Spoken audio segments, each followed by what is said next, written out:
वाह, क्या आईपीओ है।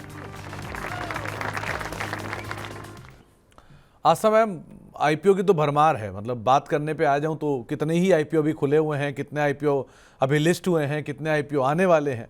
सो बहुत सारी चीज़ें हैं बात करने के लिए, लेकिन इतने सारों को तो नहीं शामिल करूंगा। दो आईपीओ को पहले मैं बात करता हूं। पहला एक आईपीओ जो बंद हो गया, यानी कि 9 जुलाई को आईपीओ बंद हुआ था ट्रेवल फूड सर्विसेज का। और दूसरा आईपीओ जो खुला हुआ है अभी भी, वो है स्मार्ट को वर्किंग स्पेस का। तो शुरुआत लेटेस्ट टू लास्ट चलता हूँ।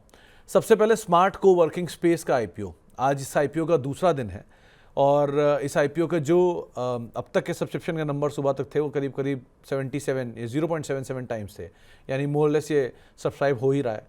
करीब 10 से लेकर 14 जुलाई के बीच ये आईपीओ खुला रहेगा। ये 387 से 407 रुपये के आसपास का इसका प्राइस बैंड है। प्लस आईपीओ का साइज़ 583 करोड़ है, जो मिक्स है। इसमें फ्रेश इशू भी है और ओएफएस भी है। फ्रेश इशू में 445 करोड़ है और ओएफएस स्पेस के अंदर ये कंपनी 138 करोड़ रुपए के आसपास का फंड रेज कर रही है, ओएफएस में हिस्सा बेच रही है। सो आस्था मैम, पहले ही एक कंपनी हम ऑफिस स्पेस देख चुके हैं। पुणे की कंपनी भी एक ये ऑफिस स्पेस पुणे की थी, जो कि इस तरह के कामकाज में है। ज़्यादातर ब्रोकर्स में मिक्स हैं, कुछ अवॉइड की राय दे रहे हैं, कुछ मे अप्लाई, कुछ नॉट रेटेड, कुछ अप्लाई। सो आप क्या राय रखते हो उस पर? देखिए, मैं बताती हूँ सुमित जी, इस आईपीओ को भी मैंने थोड़ा डिटेल में खंगाला क्योंकि इसमें थोड़ा सा काफी इफ एंड बट आ रहे थे।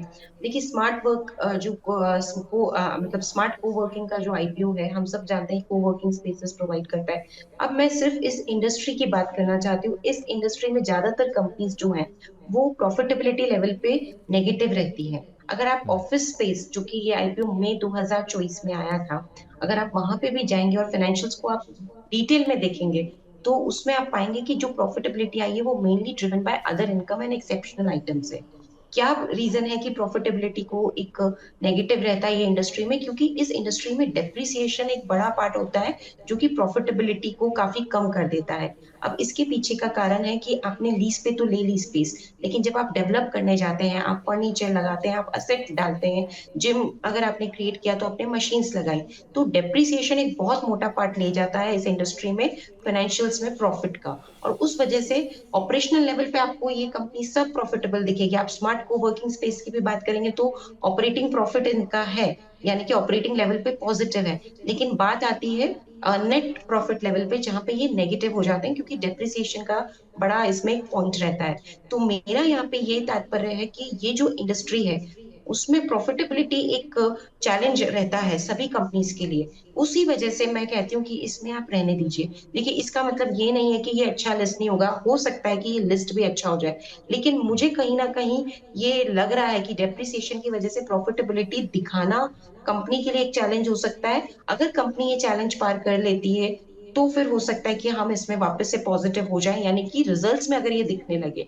तो तब तक के लिए मैं वेट एंड वॉच करने की इसमें सलाह दूंगी। उसके साथ कि हो सकता है कि ये कुछ लिस्टिंग गेन भी दे दे, क्योंकि इसमें बड़े बड़े इन्वेस्टर्स भी हैं, तो लिस्टिंग गेन हो सकते हैं, लेकिन मेरे हिसाब से फिर भी रहने दीजिए क्योंकि प्रॉफिटेबिलिटी आ नहीं रही है। बाकी कंपनीज के साथ भी ये एक मैंने देखा है इश्यू है। अब ऑफिस स्पेस की भी बात करें तो वहां पे भी रिटर्न्स तो अच्छे मिले शेयर होल्डर को, लेकिन आप फंडामेंटल में देखेंगे तो प्रॉफिटेबिलिटी एक चैलेंज है। और उसी वजह से हम सिर्फ वेट एंड वॉच करना चाहते हैं। नतीजे आने दीजिए, प्रॉफिटेबिलिटी दिखाने दीजिए मैनेजमेंट को, फिर इसमें कोई पोजीशन लेने का ध्यान रखना चाहिए। ओके, तो प्रॉफिटेबिलिटी आ जाए तो आप एक बार को एंटर करें। लिस्टिंग गेन भी शायद आ सकता है, लेकिन तो मतलब वास्तव में अप्लाई और मे अप्लाई वाली सिचुएशन में डालें आपको? नहीं, मेरे हिसाब से वेट एंड वॉच, अभी रुक जाइए। और मैं ओके। इसमें बोल रही हूँ कि हो सकता है मैं गलत भी साबित हूँ और लिस्टिंग गेन हो जाए, लेकिन मैं फिर भी किसी को सलाह नहीं दूंगी कि सिर्फ हो जाए या उस चक्कर में कि आ जाए प्रॉफिटेबिलिटी। जो प्रेजेंट में दिख रहा है मैं उसी हिसाब से बात कर रही हूँ, क्योंकि ये है एक चैलेंज, आप पूरा खंगालिए। और वो क्यों प्रॉब्लम आती है कि ऑपरेशनल प्रॉफिट तो आ जाता है, इनको क्या रहता है ऑपरेशनल एक्सपेंसेस में, बिजली का खर्चा देना होता है, रेंटल देना होता है, तो वहां इनको प्रॉफिटेबिलिटी दिखाने में तकलीफ नहीं आती। और डेवलपमेंट कॉस्ट बहुत ज्यादा है सुमित जी, आज इतना बड़ा इनका स्पेस है आप अगर देखें, और उस स्पेस को जब आप डेवलप करने जाएंगे तो इन्वेस्टमेंट बहुत ज्यादा होता है।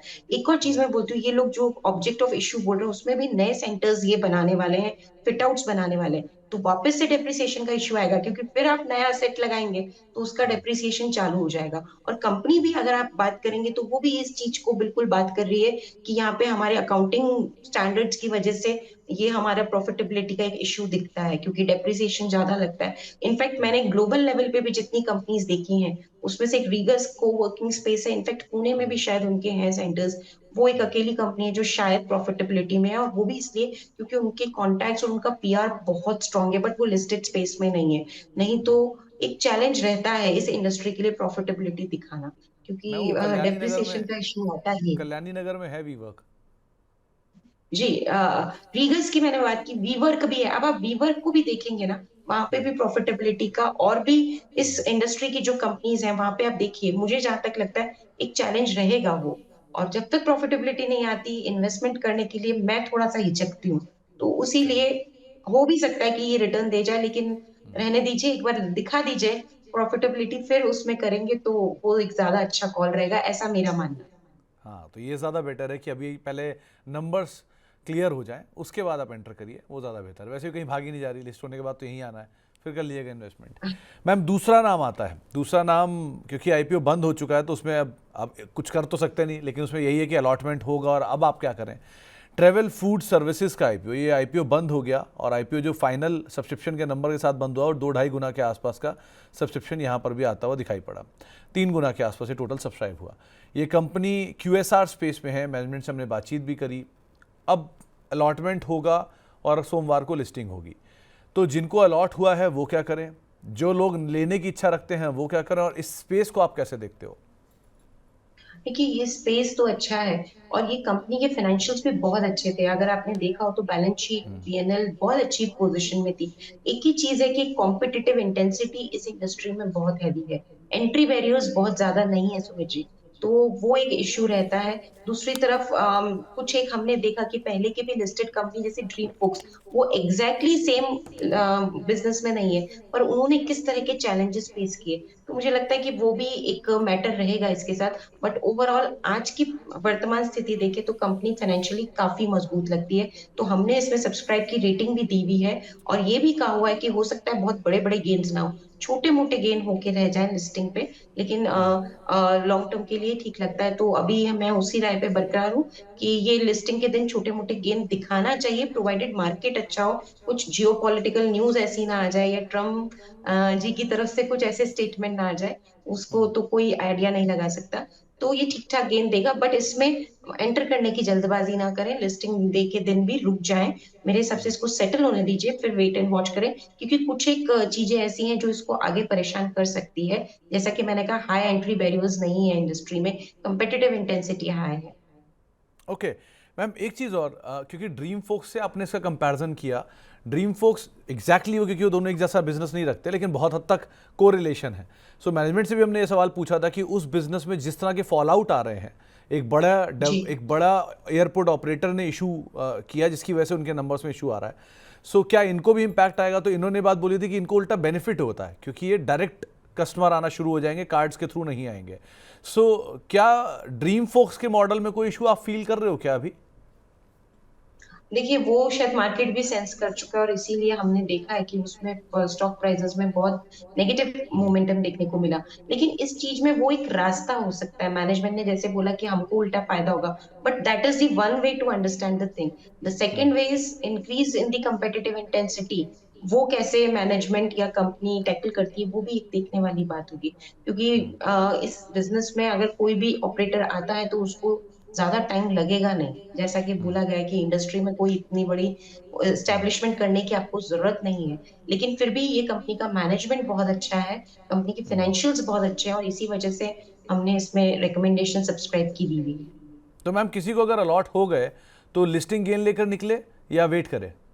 पार्शियल पार्शियल लिस्टिंग गेन जरूर लेना चाहिए इसमें, और बाकी पार्शियली लॉन्ग टर्म के लिए होल्ड कर लीजिए। देखिए, एक और चीज मैं बोलती हूँ, स्मार्ट को वर्किंग स्पेस का, भाई कंपनी सब अच्छी है, मैनेजमेंट सब अच्छा है, मेरा जो सवाल है वो सिर्फ डेप्रिसिएशन और अकाउंटिंग जो वहां होती है उसके हिसाब से है, और अल्टीमेटली प्रॉफिट दिखना जरूरी है। देखिए Sumit ji, EPS is price is the function of earning per share only. Agree ma'am. EPS अगर नेगेटिव रहेगी तो कैसे काम चलेगा, वो वाली ही बात है। मैम आप कितना ही बोल लो कि पार्शियल प्रॉफिट बुक कर लो, तैयार हो जाओ, 10 दिन बाद इस पे भी सवाल आने शुरू हो जाने हैं कि क्या करा जाए मैम स्मार्ट को वर्किंग पे और बाकी शेयरों पर भी। लेकिन हाँ, ये दोनों आईपीओ खुले हुए थे, चर्चित थे, तो इन पे बात करना ज़रूरी था। बहुत बहुत शुक्रिया मैम इन पे बात करने के लिए। और आगे भी क्योंकि 2 और नए आईपीओ आ रहे हैं तो आपसे हम उस पर भी बात करेंगे गोइंग फॉरवर्ड, आप उसकी स्टडी भी कंटिन्यू करो। लेकिन फिलहाल वहाँ के आईपीओ को ही समेटते हैं।